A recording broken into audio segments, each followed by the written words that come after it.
ಎಲ್ಲರಿಗೂ ನಮಸ್ಕಾರ. ನನ್ನೆಲ್ಲ ಆತ್ಮೀಯ ವಿಜ್ಞಾನ ಶಿಕ್ಷಕರೇ ಹಾಗೂ ವಿದ್ಯಾರ್ಥಿಗಳೇ, ನಾನು ನಿಮ್ಮ ಪ್ರೀತಿಯ ಶಿಕ್ಷಕ ಶ್ರೀ ಗಿರೀಶ್ ದೊಡ್ಮನಿ, ಸರ್ಕಾರಿ ಪ್ರೌಢಶಾಲೆ ಮದರಕಲ್, ತಾಲೂಕು ದೇವದುರ್ಗ, ಜಿಲ್ಲಾ ರಾಯಚೂರು. ಪ್ರೀತಿಯ ಶಿಕ್ಷಕರೇ ಹಾಗೂ ವಿದ್ಯಾರ್ಥಿಗಳೇ, ನಾನು ಮಾಡುವಂತಹ ಈ ಒಂದು ವಿಡಿಯೋ ಕ್ವಿಜ್ಗಳು ನಿಮಗೆ ಇಷ್ಟವಾಗಿದ್ದಲ್ಲಿ ತಪ್ಪದೆ ನಮ್ಮ ಸೈನ್ಸ್ ಎಕ್ಸ್ಪೆರಿಮೆಂಟ್ ಎನ್ನುವಂತಹ ಚಾನಲ್ಗೆ ಸಬ್ಸ್ಕ್ರೈಬರ್ ಆಗಿ ಹಾಗೂ ಪಕ್ಕದಲ್ಲಿ ಕಾಣುವಂತಹ ಬೆಲ್ ಐಕನನ್ನು ಒತ್ತಿ. ಹಾಗೆಯೇ ಈ ಒಂದು ವಿಡಿಯೋ ಕ್ವಿಜ್ ನಿಮಗೆ ಇಷ್ಟವಾಗಿದ್ದಲ್ಲಿ ತಪ್ಪದೆ ಲೈಕ್ ಮಾಡಿ, ಶೇರ್ ಮಾಡಿ, ಹಾಗೆ ನನ್ನ ಕಮೆಂಟ್ಸ್ ಬಾಕ್ಸಲ್ಲಿ ಕಮೆಂಟ್ಸನ್ನು ಕೂಡ ನೀವು ಮಾಡಿ ಎಂದು ಹೇಳುತ್ತಾ, ಈಗ ನೇರವಾಗಿ ಎರಡನೆಯ ಮಾದರಿಯ ವಿಜ್ಞಾನ ವಿಷಯದ ಪ್ರಶ್ನೆ ಪತ್ರಿಕೆಯನ್ನು ವಿವರಣೆಯೊಂದಿಗೆ ಬಿಡಿಸೋಣ. ಪ್ರಶ್ನೆ ಸಂಖ್ಯೆ 1, ಉಭಯಧರ್ಮಿ ಆಕ್ಸೈಡ್ ಎಂದರೆ? ಅಂಫೋಟೋರಿಕ್ ಆಕ್ಸೈಡ್ ಈಸ್. ಆಯ್ಕೆಗಳು ಹೀಗಿವೆ. ಆಯ್ಕೆ ಎ, ಲೋಹೀಯ ಆಕ್ಸೈಡ್ಗಳು ಆಮ್ಲಗಳೊಂದಿಗೆ ವರ್ತಿಸಿ ಲವಣ ಮತ್ತು ನೀರನ್ನು ಉಂಟು ಮಾಡುವುದು. Metals oxide react with acid to form salt and water. Option B, ಲೋಹೀಯ ಆಕ್ಸೈಡ್ಗಳು ಪ್ರತ್ಯಾಮ್ಲಗಳೊಂದಿಗೆ ವರ್ತಿಸಿ ಲವಣ ಮತ್ತು ನೀರನ್ನು ಉಂಟು ಮಾಡುವುದು. Metal oxide react with base to form salt and water. Option C, ಲೋಹೀಯ ಆಕ್ಸೈಡ್ಗಳು ಆಮ್ಲ ಮತ್ತು ಪ್ರತ್ಯಾಮ್ಲಗಳೊಂದಿಗೆ ವರ್ತಿಸಿ ಲವಣ ಮತ್ತು ನೀರನ್ನು ಉಂಟು ಮಾಡುವುದು. Metal oxide react with acid and base to form salt and water. Option D, ಲೋಹೀಯ ಆಕ್ಸೈಡ್ಗಳು ಆಮ್ಲ ಮತ್ತು ಪ್ರತ್ಯಾಮ್ಲಗಳೊಂದಿಗೆ ವರ್ತಿಸದೆ ಲವಣ ಮತ್ತು ನೀರನ್ನು ಉಂಟು ಮಾಡುವುದು. Metal oxide not react with acid and base but even form salt and water. ಹಾಗಾದರೆ ಮಕ್ಕಳೇ, ಈ ಒಂದು ಪ್ರಶ್ನೆಗೆ ಸರಿಯಾದ ಆಯ್ಕೆ ಯಾವುದು ಆಗುತ್ತದೆ ಅಂದರೆ, ಉಭಯಧರ್ಮಿ ಆಕ್ಸೈಡ್ ಅಂದರೆ ಲೋಹೀಯ ಆಕ್ಸೈಡ್ಗಳು ಆಮ್ಲ ಮತ್ತು ಪ್ರತ್ಯಾಮ್ಲಗಳೊಂದಿಗೆ ವರ್ತಿಸಿ ಲವಣ ಮತ್ತು ನೀರನ್ನು ಉಂಟು ಮಾಡುವಂತಹ ಆಕ್ಸೈಡನ್ನು ಉಭಯಧರ್ಮಿ ಆಕ್ಸೈಡ್ ಎಂದು ಕರೆಯುತ್ತೇವೆ. ಹಾಗಾಗಿ ಈ ಪ್ರಶ್ನೆಗೆ ಸರಿಯಾದ ಆಯ್ಕೆ option C. The right answer is option C ಆಗುತ್ತದೆ. ಪ್ರಶ್ನೆ ಸಂಖ್ಯೆ 2, ಕಾರ್ಬನ್ ಡೈಆಕ್ಸೈಡ್ ಅನಿಲವನ್ನು ಈ ದ್ರಾವಣಕ್ಕೆ ಹಾಯಿಸಿದರೆ ಹಾಲಿನಂತೆ ಬಿಳಿಯಾಗುತ್ತದೆ. When the carbon dioxide pass through this solution, it turns into milky. That solution is. Options are like this. ಆಯ್ಕೆಗಳು ಹೀಗಿವೆ. ಆಪ್ಷನ್ ಎ, ಕ್ಯಾಲ್ಸಿಯಂ ಹೈಡ್ರಾಕ್ಸೈಡ್ ದ್ರಾವಣ, calcium hydroxide solution. Option B, calcium carbonate ದ್ರಾವಣ, calcium carbonate solution. Option C, calcium chloride ದ್ರಾವಣ, calcium chloride solution. Option D, calcium sulphate ದ್ರಾವಣ, calcium sulphate solution. ಹಾಗಾದರೆ ಮಕ್ಕಳೇ, ನಿಮಗೆಲ್ಲ ಗೊತ್ತಿದೆ, ನಾವು ಕಾರ್ಬನ್ ಡೈಆಕ್ಸೈಡ್ ಅನಿಲವನ್ನು ಈ ಒಂದು ಕ್ಯಾಲ್ಸಿಯಂ ಹೈಡ್ರಾಕ್ಸೈಡ್ ದ್ರಾವಣಕ್ಕೆ ಹಾಯಿಸಿದಾಗ ಅದು ಹಾಲಿನಂತೆ ಬಿಳಿಯಾಗುತ್ತದೆ. Already we know that when the carbon dioxide is passes through the calcium hydroxide solution, the solution turns into milky. ಆದ್ದರಿಂದ ಈ ಒಂದು ಪ್ರಶ್ನೆಗೆ ಸರಿಯಾದ ಉತ್ತರ ಆಪ್ಷನ್ ಎ ಆಗ್ತದೆ. The right answer for this question is option A. ಪ್ರಶ್ನೆ ಸಂಖ್ಯೆ 3, ಹಲ್ಲುಗಳು ಈ ರಾಸಾಯನಿಕ ವಸ್ತುವಿನಿಂದ ಮಾಡಲ್ಪಟ್ಟಿದೆ. Teeths are made by this chemical compound. ಆಯ್ಕೆಗಳು ಹೀಗಿವೆ. Options are like this. Option A, calcium carbonate. Option B, calcium hydroxy appetite. Option C, calcium chloride. Option D, calcium sulphate. ಹಾಗಾದರೆ ನಮ್ಗೆ ಗೊತ್ತಿದೆ, ನಮ್ಮ ಹಲ್ಲುಗಳು ಅತ್ಯಂತ ನಮ್ಮ ದೇಹದ ಗಟ್ಟಿ ಭಾಗವಾಗಿವೆ. ಇದು ಎನಾಮಲ್ ಎಂದು ಕರೆಯುತ್ತೇವೆ. ಈ ಎನಾಮಲ್ ಎನ್ನುವಂತಹ ಬಿಳಿ ಭಾಗವು ನಮ್ಮ ಒಂದು ಕ್ಯಾಲ್ಸಿಯಂ ಹೈಡ್ರಾಕ್ಸಿ ಅಪಟೈಟ್ ಎನ್ನುವಂತಹ ರಾಸಾಯನಿಕ ವಸ್ತುವಿನಿಂದ ಮಾಡಲ್ಪಟ್ಟಿದೆ. Already we know that our teeths are made by one of the chemical compound that is called calcium hydroxy appetite. ಆದ್ದರಿಂದ ಈ ಒಂದು ಪ್ರಶ್ನೆಗೆ ಸರಿಯಾದ ಆಯ್ಕೆ ಆಪ್ಷನ್ ಬಿ ಆಗ್ತದೆ. The right answer for this question is option B, that is the calcium hydroxy appetite. ಪ್ರಶ್ನೆ ಸಂಖ್ಯೆ 4, ಹೊಳೆಯುವ ಅಲೋಹ ಹಾಗೂ ದ್ರವ ರೂಪದ ಲೋಹ. Question number 4. Shining non-metal and liquid state metal is. ಆಯ್ಕೆಗಳು ಹೀಗಿವೆ. Options are like this. Option A ಚಿನ್ನ ಹಾಗೂ ಪಾದರಸ, gold and mercury. Option B iodine ಮತ್ತು bromine, iodine and bromine. Option C ಬೆಳ್ಳಿ ಮತ್ತು ಪಾದರಸ, silver and mercury. Option D iodine ಮತ್ತು ಪಾದರಸ, ಅಯೋಡಿನ್ ಆ್ಯಂಡ್ ಮರ್ಕ್ಯುರಿ. ಹಾಗಾದರೆ ನಮ್ಗೆ ಗೊತ್ತಿದೆ ಹೊಳೆಯುವಂತಹ ಏಕೈಕ ಅಲೋಹ ಅಯೋಡಿನ್ ಹಾಗೂ ದ್ರವರೂಪದ ಲೋಹ ಯಾವುದು ಅಂದರೆ ಪಾದರಸ. Already we know that the shining non metal is iodine and liquid state metal is mercury. ಹಾಗಾಗಿ ಈ ಒಂದು ಪ್ರಶ್ನೆಗೆ ಸರಿಯಾದ ಆಯ್ಕೆ ಆಪ್ಷನ್ ಡಿ, ಅಯೋಡಿನ್ ಮತ್ತು ಪಾದರಸ. The right answer for this question is option D, iodine and mercury. ಪ್ರಶ್ನೆ ಸಂಖ್ಯೆ 5. ಕಬ್ಬಿಣವು ಇದರೊಂದಿಗೆ ವರ್ತಿಸಿ ಹೈಡ್ರೋಜನ್ ಅನಿಲವನ್ನು ಸ್ಥಾನಪಲ್ಲಟಗೊಳಿಸುತ್ತದೆ. In this time iron react to produce the hydrogen gas.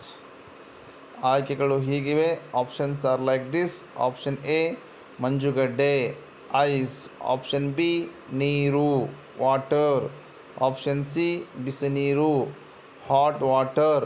Option D ನೀರಿನ ಹಬೆ, ಸ್ಟೀಮ್. ಹಾಗಾದರೆ ಮಕ್ಕಳು ಗೊತ್ತದೆ ಕಬ್ಬಿಣದ ಕ್ರಿಯಾಕಾರತ್ವ ತುಂಬ ಕಡಿಮೆ ಇರುವುದರಿಂದ ಅದು ಮಂಜುಗಡ್ಡೆಯೊಂದಿಗೆ, ನೀರಿನೊಂದಿಗೆ ಹಾಗೂ ಬಿಸಿನೀರಿನೊಂದಿಗೆ ವರ್ತಿಸುವುದಿಲ್ಲ. ಅದು ನೀರಿನ ಹಬೆಯೊಂದಿಗೆ ವರ್ತಿಸಿದಾಗ ಮಾತ್ರ ಹೈಡ್ರೋಜನ್ ಅನಿಲವನ್ನು ಸ್ಥಾನಪಲ್ಲಟಗೊಳಿಸುತ್ತದೆ. Already we know that iron is the reactivity is very low.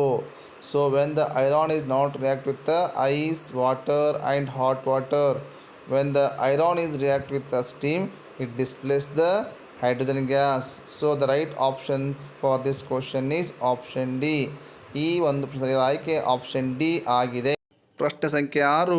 Carbon ಧಾತುವಿನ ಆವರ್ತ ಮತ್ತು ಗುಂಪು. The period and group of carbon is. ಆಯ್ಕೆಗಳು ಹೀಗಿವೆ.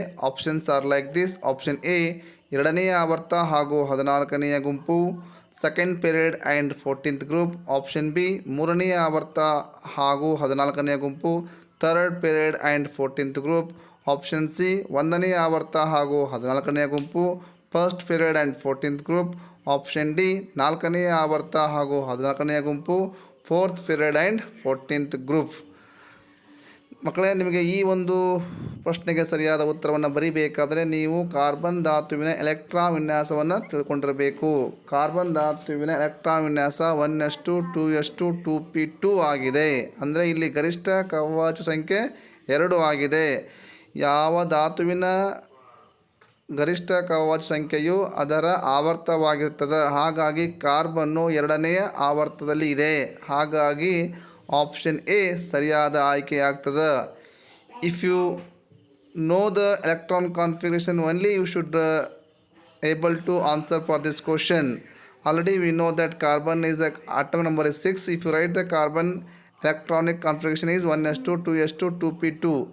The highest cell number is 2. Already you know that cell number is an a period, so the carbon is in the second period. Hence the right answer for this question is option A, because all the options are having the 14th group, because carbon in the 14th group. So the right answer for this question is option A. Option A is the right answer. ಪ್ರಶ್ನೆ ಸಂಖ್ಯೆ 7. CHO ಇದು ಈ carbon ಸಂಯುಕ್ತದ ಕ್ರಿಯಾ ಗುಂಪು. Bond CHO is the functional group of this compound. ಆಯ್ಕೆಗಳು ಹೀಗಿವೆ. Options are like this. Option A carboxylic ಆಮ್ಲ, carboxylic acid. Option B ketone, ketone. Option C aldehyde, aldehyde. Option D alcohol. ಹಾಗಾದರೆ ನಿಮಗೆ ಗೊತ್ತಿರುವ ಹಾಗೆ CHO ಎನ್ನುವಂತಹ ಕ್ರಿಯಾ ಗುಂಪನ್ನು ಹೊಂದಿರುವಂತಹ ಸಂಯುಕ್ತವನ್ನು ನಾವು ಆಲ್ಡಿಹೈಡ್ ಎಂದು ಕರೆಯುತ್ತೇವೆ.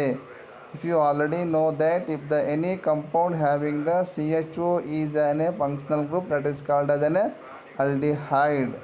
ಹಾಗಾಗಿ ಈ ಒಂದು ಪ್ರಶ್ನೆಗೆ ಸರಿಯಾದ ಆಯ್ಕೆ ಆಪ್ಷನ್ ಸಿ ಆಲ್ಡಿಹೈಡ್ ಆಗಿದೆ. The right answer for this question is option C aldehyde. ಪ್ರಶ್ನೆ ಸಂಖ್ಯೆ 8. C6H12 ಈ ಸೂತ್ರದ ಎರಡು ಸಂಯುಕ್ತದ ಹೆಸರು. C6H12 the formula of this compound two names are. Options are like this. Option A hexene ಮತ್ತು alkane, hexene and alkane. Option B cyclohexene and hexene, cyclohexane and hexene. Option C alkene and hexane, alkene and hexane. Option D alkyne ಮತ್ತು cyclohexene, alkyne and ಸೈಕ್ಲೋಹೆಕ್ಸಿನ್. ಅಂದರೆ ಈ C6H2 ಎನ್ನುವಂತಹ ಅಣುಸೂತ್ರವನ್ನು ಹೊಂದಿರುವ ಎರಡು ಸಂಯುಕ್ತಗಳ ಹೆಸರು ಯಾವುದು ಅಂತಂದರೆ, already we know that C6H2 is N alkene. This alkene is also called as what? Hexene. And cyclohexane formula is also C6H12. Hence the right answer for this question is option B. ನಿಮ್ಗೆ ಗೊತ್ತಿದೆ C6H12 ಎನ್ನುವಂತಹ ಅಣುಸೂತ್ರವನ್ನು ಏನಾಗಿದೆ, ಹೆಕ್ಸಿನ್ ಕೂಡ ಹೊಂದಿದೆ. ಹಾಗೆ ಸೈಕ್ಲೋಹೆಕ್ಸಿನ್ ಕೂಡ C6H12 ಎನ್ನುವಂಥ ಅಣುಸೂತ್ರವನ್ನು ಹೊಂದಿದೆ. ಹಾಗಾಗಿ ಈ ಒಂದು ಪ್ರಶ್ನೆಗೆ ಸರಿಯಾದ ಆಯ್ಕೆ ಆಪ್ಷನ್ ಬಿ ಆಗ್ತದೆ. The right answer for this question is option B is the right answer. Question number 9. Nickel ಮತ್ತು ಪೆಲ್ಲಡಿಯಂ ಅನ್ನು ಈ ಕ್ರಿಯೆಯಲ್ಲಿ ಬಳಸುತ್ತಾರೆ. Nickel and palladium is used to in this process. ಆಯ್ಕೆಗಳು ಹೀಗಿವೆ. Options are like this. Option A ದಹನ ಕ್ರಿಯೆಯಲ್ಲಿ, combustion reaction. Option B ಆದೇಶನ ಕ್ರಿಯೆಯಲ್ಲಿ, ಸಬ್ಸ್ಟ್ರಾಕ್ಷನ್ ರಿಯಾಕ್ಷನ್. ಆಪ್ಷನ್ ಸಿ ಸಂಕಲನ ಕ್ರಿಯೆ, ಎಡಿಷನಲ್ ರಿಯಾಕ್ಷನ್. ಆಪ್ಷನ್ ಡಿ ಅಪಕರ್ಷಣ ಕ್ರಿಯೆ, reduction reaction. Already you know that nickel and palladium are the catalyst. They are increases the reaction. Hence the nickel and palladium are used in a additional reaction. ನಮ್ಗೆ ಗೊತ್ತಿದೆ ಇಲ್ಲಿ nickel ಮತ್ತು ಪೆಲ್ಲಡಿಯಮನ್ನು ಈ ಸಂಕಲನ ಕ್ರಿಯೆಯಲ್ಲಿ ಕ್ರಿಯಾವರ್ಧಕವಾಗಿ ಬಳಸುತ್ತಾರೆ. ಆದ್ದರಿಂದ ಈ ಒಂದು ಪ್ರಶ್ನೆಗೆ ಸರಿಯಾದ ಆಯ್ಕೆ ಆಪ್ಷನ್ ಸಿ ಆಗಿದೆ. Right answer for this question is option C. ಪ್ರಶ್ನೆ ಸಂಖ್ಯೆ 10. ಎ ಎಂಬ ಮೊದಲ ಧಾತುವಿನ ಪರಮಾಣುರ ಸಂಖ್ಯೆ 40, ಬಿ ಎಂಬ ಮಧ್ಯದ ಧಾತುವಿನ ಪರಮಾಣುರ ಸಂಖ್ಯೆ 60 ಆದರೆ ಸಿ ಧಾತುವಿನ ಪರಮಾಣುರ ಸಂಖ್ಯೆ. The first element of A atomic mass number is 40. The middle element of the B atomic mass number is 60. And what is the third or the last atomic mass number of element C? ಆಯ್ಕೆಗಳು ಹೀಗಿವೆ. The options are like this. Option A 100, 100. Option B 20, 20. Option C 80, 80. Option D 60, 60. ಇಲ್ಲಿ ಡೋಬರಾಯನ ನಿಯಮ ಪ್ರಕಾರ ಏನಾಗುತ್ತೆ ಸೂತ್ರ ಅಂದರೆ b is equal to a plus c by 2. ನಾವು ಸಿಯನ್ನು ಕಂಡುಹಿಡಿಬೇಕಾಗಿರುವುದರಿಂದ c is equal to 2b minus a ಆಗ್ತದೆ.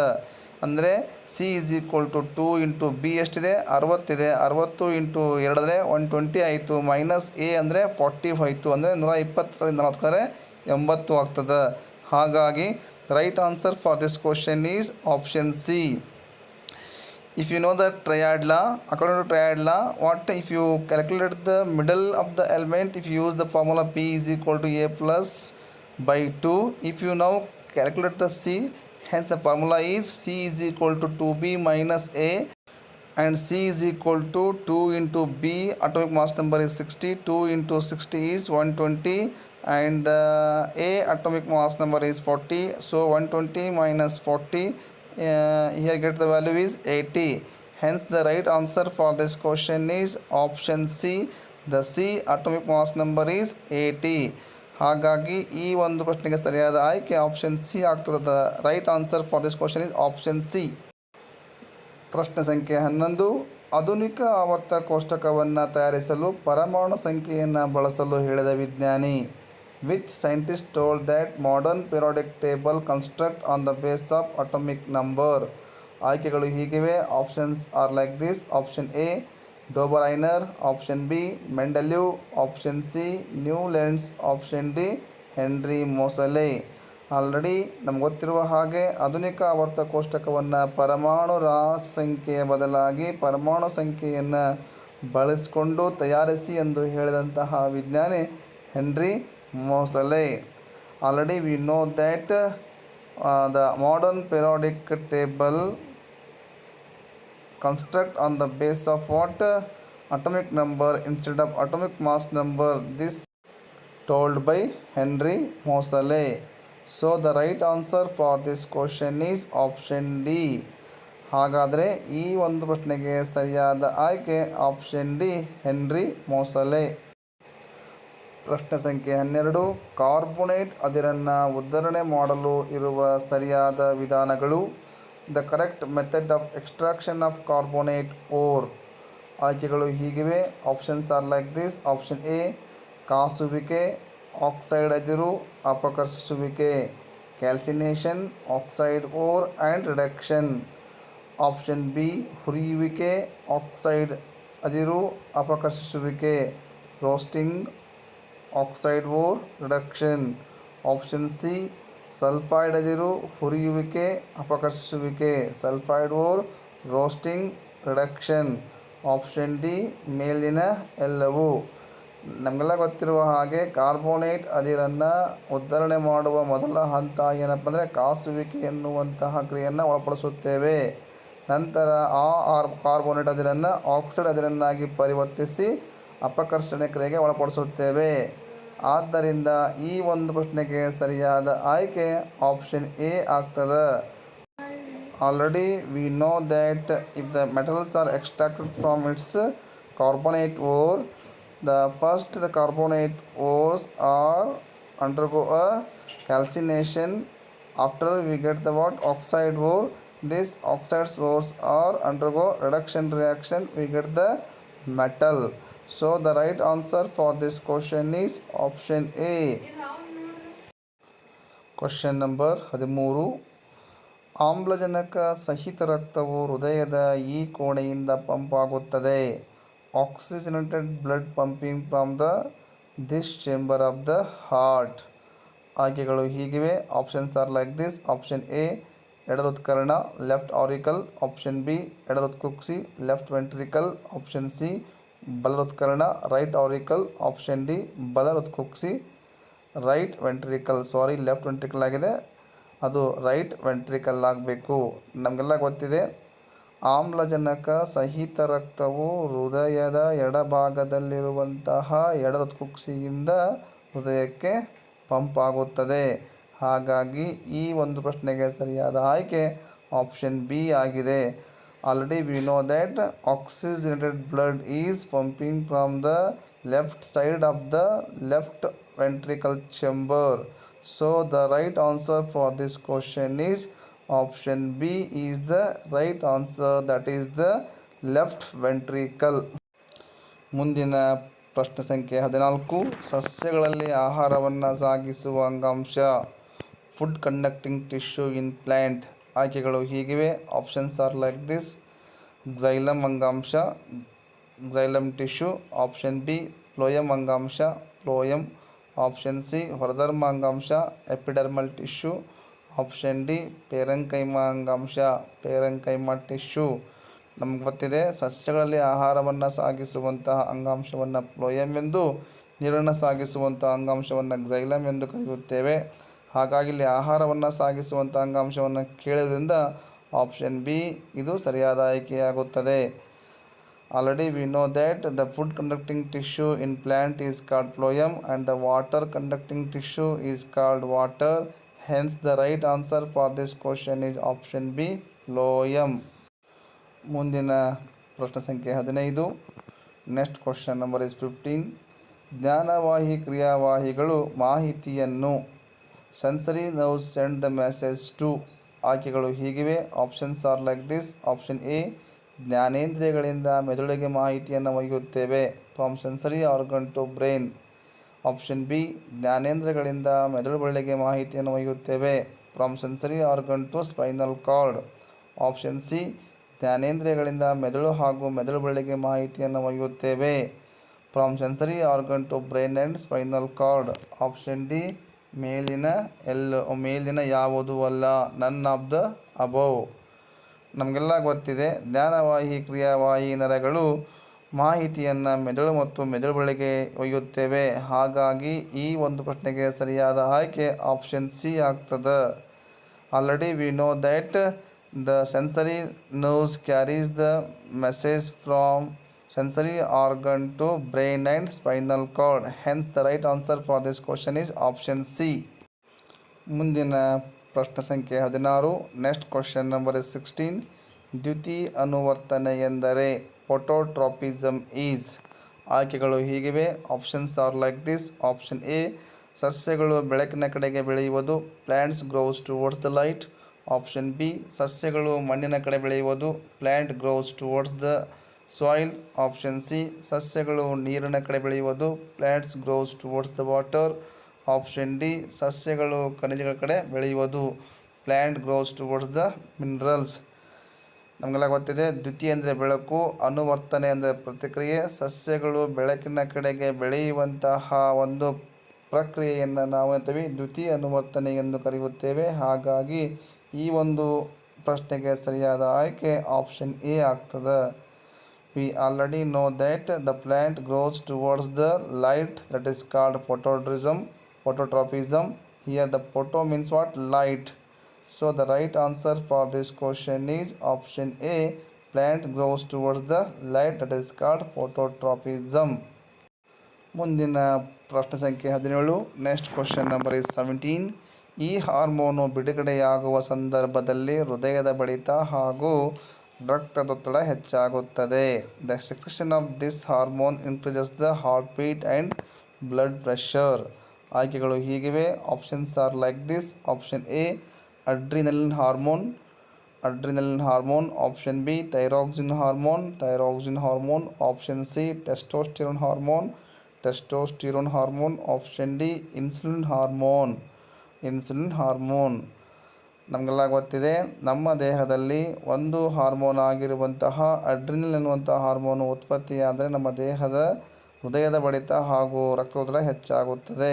ಆದ್ದರಿಂದ ಈ ಒಂದು ಪ್ರಶ್ನೆಗೆ ಸರಿಯಾದ ಆಯ್ಕೆ ಆಪ್ಷನ್ ಎ, ಅಡ್ರಿನಲಿನ್ ಹಾರ್ಮೋನ್ ಆಗ್ತದೆ.